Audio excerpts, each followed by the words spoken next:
Students, how are you. अब हम एक सबसे बहुत इम्पोर्टेंट कॉन्सेप्ट पढ़ेंगे, law of conservation of angular momentum. Law of conservation of angular momentum आपने ट्रांसलेशनल मोशन में law of conservation of linear momentum study किया था। उसमें आपने क्या स्टडी किया था कि अगर किसी सिस्टम या बॉडी पर नेट एक्सटर्नल फोर्स जीरो हो, अगर किसी सिस्टम या बॉडी पर नेट एक्सटर्नल फोर्स जीरो हो, उस बॉडी का टोटल लीनियर मोमेंटम कंजर्व या कांस्टेंट रहता है। अगर किसी बॉडी का पर नेट एक्सटर्नल फोर्स जीरो हो तो उस बॉडी का टोटल लीनियर मोमेंटम कांस्टेंट या कंजर्व होता है। इसको हम बोलते हैं law of conservation of linear momentum. Law of conservation of linear momentum. अब हम पढ़ेंगे law of conservation of angular momentum. आइए देखेंगे क्या है conservation of angular momentum. Angular momentum का कंजर्वेशन अभी प्रीवियस क्लास में हमने डिस्कस किया था कि moment of the linear momentum को हम एंगुलर मोमेंटम कहते हैं। एंगुलर मोमेंटम टार्क पर डिपेंड करता है।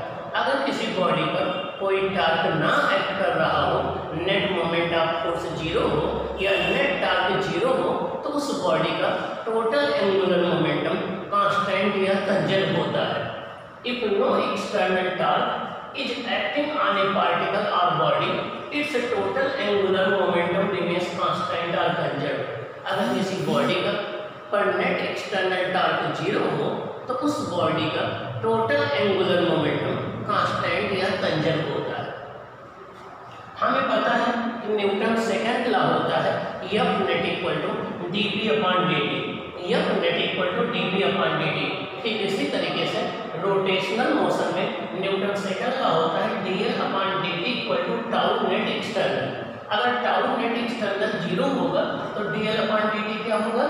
जीरो होगा। अगर टाउ नेट एक्सटर्नल जीरो होगा तो dL अपॉन dt क्या हो जाएगा? जीरो हो जाएगा। जब किसी कांस्टेंट का डिफरेंशिएशन करते हैं तो वो जीरो आता है। जब किसी कांस्टेंट का डिफरेंशिएशन करते हैं तो वो जीरो आता है। तो dL अपॉन dt जीरो का मतलब ये हो गया कि L कांस्टेंट हो जाएगा। dL upon dt equal to zero का मतलब कि L कांस्टेंट हो जाएगा। इसका मतलब ये हुआ कि जितना इनिशियल एंगुलर मोमेंटम होगा उतना फाइनल एंगुलर मोमेंटम होगा। जितना इनिशियल एंगुलर मोमेंटम होगा उतना फाइनल एंगुलर मोमेंटम होगा। और एंगुलर मोमेंटम होता है I ओमेगा। तो हम ये मान लें कि initial angular momentum I1 omega 1 था, फाइनल I2 ओमेगा 2 था। तो I1 omega 1 equal to I2 omega 2 equal to constant. इसका मतलब omega proportional 1 upon I। Omega proportional 1 upon I। इसका ये मतलब हुआ कि जब मोमेंट ऑफ इनर्शिया इंक्रीज करेगा तो एंगुलर मोमेंटम डिक्रीज करेगा। जब मोमेंट ऑफ इनर्शिया डिक्रीज करेगा तो एंगुलर मोमेंटम इंक्रीज करेगा। ओके, इसका ये कंक्लूजन निकला कि अगर किसी सिस्टम पर नेट एक्सटर्नल फोर्स जीरो हो तो उसके मोमेंट ऑफ इनर्शिया को इंक्रीज या डिक्रीज कर करके उसकी एंगुलर वेलोसिटी को चेंज किया जा सकता है। अगर किसी बॉडी पर नेट एक्सटर्नल टॉर्क जीरो हो तो उस बॉडी के एंगुलर वेलोसिटी को हम मोमेंट ऑफ इनर्शिया चेंज करके इंक्रीज या डिक्रीज कर सकते हैं। ओके, इफ I इंक्रीजेस, अगर मोमेंट ऑफ इनर्शिया इंक्रीज करेगा omega decreases, angular velocity decrease करेगी। अगर मोमेंट ऑफ इनर्शिया डिक्रीज करेगा तो एंगुलर वेलोसिटी इंक्रीज करेगी। This means if net tau equal to zero, angular velocity of the body can be increase और decrease by decreasing और increasing its moment of inertia. अगर किसी body पर net torque zero है तो उस body के मोमेंट ऑफ इनर्शिया को इंक्रीज या डिक्रीज करके हम उसकी एंगुलर वेलोसिटी को चेंज कर सकते हैं। This is analogous to the F net external equal to zero dP equal to dP upon dt equal to constant. ये वैसा ही है जैसा हम लोग ट्रांसलेशनल मोशन में पढ़ते थे कि अगर नेट एक्सटर्नल फोर्स जीरो हो तो किसी बॉडी का टोटल लीनियर मोमेंटम कांस्टेंट या कंजर्व होता है तो P इक्वल टू कांस्टेंट। इसका मतलब P initial equal to P final. F equal to dP upon dt होता है। ये न्यूटन सेकंड लॉ है ट्रांसलेशनल मोशन में। ये न्यूटन सेकंड लॉ है ट्रांसलेशनल मोशन में। और tau net equal to dL upon dt, tau net equal to dL upon dt। ये नेट आपका न्यूटन से सेकंड लॉ है रोटेशनल मोशन में। तो Newton second law rotational motion में क्या कहता है कि the rate of change of angular momentum of directly proportional to the net applied external torque on the body. किसी बॉडी का rate of change of angular momentum उस body पर apply किए गए नेट एक्सटर्नल टॉर्क के directly proportional में होती है। ओके ओके, और इसकी डायरेक्शन टॉर्क की डायरेक्शन में होगा। आइए अब हम कुछ एग्जाम्पल डिस्कस करते हैं जो law of conservation of angular momentum पर बेस्ड है, जो आपके एकेडमिक के लिए और IIT के लिए, नीट के लिए, कंपटीशन के लिए, NDA के लिए, आर्मी ऑफिसर के लिए वेरी इंपॉर्टेंट है। आइए हम डिस्कस करें examples based on law of conservation of angular momentum. अब हम उन एग्जाम्पल्स को डिस्कस करेंगे जो law of conservation of angular momentum पर बेस्ड होंगे। तो हम देखेंगे कि उनको एक्सप्लेन कैसे करें। हम देखिए, फर्स्ट है हमारा प्लानेटरी मोशन। क्या? Planetary motion. तो planetary motion law of conservation of angular momentum पर बेस्ड है। कैसे? आइए हम एक्सप्लेन करते हैं। सपोज करो ये सन है, ये प्लानेट है, ये प्लानेट सन के चारों रिवॉल्व कर रहा है, तो इनके बीच में जो फोर्स लगता है ग्रेविटेशनल फोर्स, वो सेंटीमीटर फोर्स होता है। उसकी डायरेक्शन प्लानेट से इस सन की तरफ होती है और पोजीशन वेक्टर सन से प्लानेट की तरफ होता है। देखिए आर की डायरेक्शन जो है वो ये है आपका, इस सन से प्लानेट की तरफ होती है, ये इसके पोजीशन वेक्टर की डायरेक्शन। और जो सेंटीमीटर फोर्स होता है उसकी डायरेक्शन ये है। दोनों एक दूसरे के अपोजिट डायरेक्शन में है, 180 डिग्री का एंगल है। तो आइए टाउ इक्वल टू होता है R cross F equal to R F sine theta unit vector F. यहाँ पर थीटा आर और एफ के बीच का एंगल होता है। यहाँ पर आर और एफ एक दूसरे के एंटी पैरेलल है, इनके बीच में एंगल कितना होगा? 180 डिग्री। एंगल कितना होगा? 180 डिग्री। साइन 180 जीरो होता है, तो टाउ ओ पॉइंट के बाद क्या हो जाएगा? जीरो हो जाएगा। इसका मतलब ये हो गया जब डिफरेंट प्लैनेट सन के चारों रिवॉल्व करते हैं तो सभी प्लैनेट का एंगुलर मोमेंटम सन के अबाउट जीरो होता है।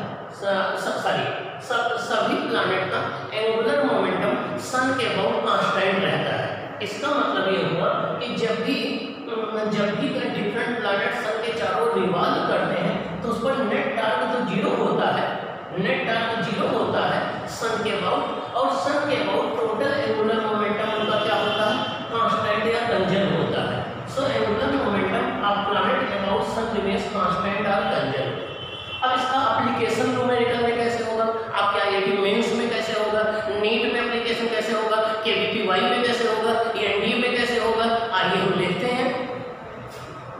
अगर हम ये मान लें कि कोई प्लैनेट इलिप्टिकल ऑर्बिट में रिवॉल्व कर रहा है, इसमें इलिप्टिकल ऑर्बिट में रिवॉल्व कर रहा है, जब एक प्लैनेट ए पॉइंट पर है तो इसका एंगुलर मोमेंटम LA है, जिसको हम अपोगी बोलते हैं। जब ये P पॉइंट पर है तो इसका एंगुलर मोमेंटम LP है, इसकी वेलोसिटी लीनियर वेलोसिटी BP है।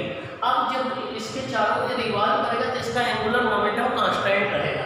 इसका मतलब जितना एंगुलर मोमेंटम A पॉइंट पर होगा उतना B पॉइंट पर होगा। LA equal to LP। यहाँ A फार अपोगी आता है, P फार पेरिगी आता है। अपोगी कहते हैं जब प्लैनेट सन से सबसे दूर होता है, पेरिगी कहते हैं जब सबसे नजदीक होता है। तो LA equal to LP means जितना एंगुलर मोमेंटम A पॉइंट पर होगा उतना ही एंगुलर मोमेंटम B पॉइंट पर होगा। एंगुलर मोमेंटम होता है MVR, तो MVAR equal to MVPRP। M cancel हो जाएगा, मास चेंज नहीं होगा, तो VAR इक्वल टू VPRP हो जाएगा। इसका मतलब V प्रोपोर्शनल होगा अपॉन R हो जाएगा। तो किसी प्लैनेट की लीनियर वेलोसिटी उसके सन से डिस्टेंस के इनवर्सली प्रोपोर्शनल में है। जब वो सन के पास होगा मीन्स R मिनिमम होगा तो उसकी लीनियर वेलोसिटी मैक्सिमम होगी। जब वो सन से मैक्सिमम डिस्टेंस पर होगा तो उसकी लीनियर वेलोसिटी मिनिमम होगी। और जब वो सन से मैक्सिमम डिस्टेंस पर होता है उसको अपोगी कहते हैं। ये मैक्सिमम डिस्टेंस है, ये आपका ये डिस्टेंस RA है।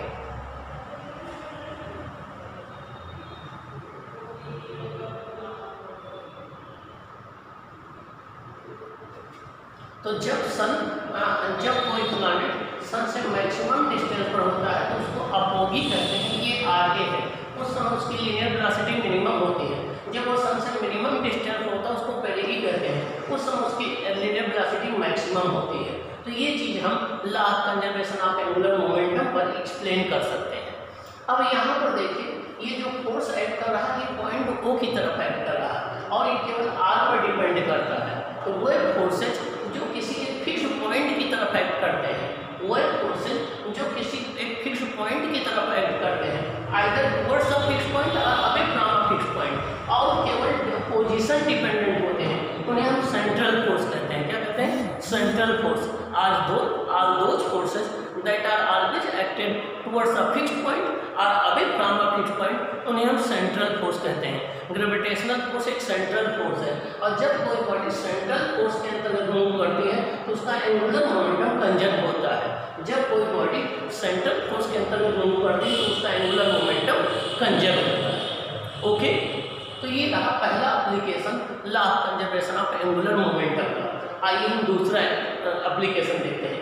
ये कोई पर्सन है, ये एक रोटेटिंग टेबल पर खड़ा हुआ है, ये अपने हाथ में डंबल लिए हुए है। जब अपने हैंड को स्ट्रेच कर लेता है तो इसकी एक्सिस ऑफ रोटेशन से डिस्टेंस बढ़ जाती है, इसका मोमेंट ऑफ इनर्शिया इंक्रीज हो जाता है, एंगुलर वेलोसिटी डिक्रीज हो जाती है, और ये धीरे धीरे रोटेट करता है, इसकी रोटेशनल स्पीड स्लो हो जाती है। लेकिन जब ये अपने हाथों को सिकोड़ लेता है, अपने हाथों को ये फोल्ड कर लेता है, तो आर कम हो जाता है रोटेशन एक्सिस से, इसका मोमेंट ऑफ इनर्शिया डिक्रीज हो जाता है, एंगुलर वेलोसिटी इंक्रीज हो जाती है, और ये फास्ट रोटेट करने लगता है। तो अगर कोई बंदा ऐसे डंबल लेकर के रोटेटिंग टेबल पर खड़ा हो